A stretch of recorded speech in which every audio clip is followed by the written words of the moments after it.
Is Europe still buying Russian oil? Well, if you look at the oil that's going to China and being refined, a lot of that is then being sold back into Europe. Europe's also buying natural gas still. Now, there are countries trying to wean themselves off of it.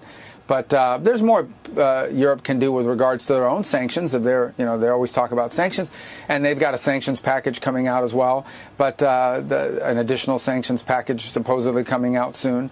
So, but for us, I think the most important role that Europe can play here is to have a constructive role in building up those security guarantees that will allow Ukraine the potential flexibility to make a deal on the rest of the issues that are at stake. Well, I mean, wouldn't that be a major lever to pull, to put sanctions on Europe or punish Europe for continuing to buy oil and gas from Russia? Is that something on the table?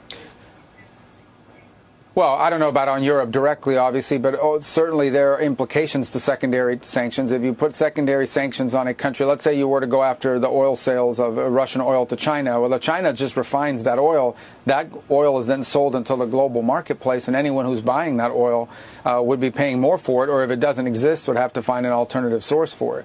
So we have heard, when you talk about the Senate bill that was being proposed where there's 100% tariffs on China and India, we did hear from a number of European countries, not in press releases, but we heard from them some concern about what that could mean. But look, I don't want to get into a tit for tat with the Europeans on this. I think they can play a very constructive role here in helping us get to that point.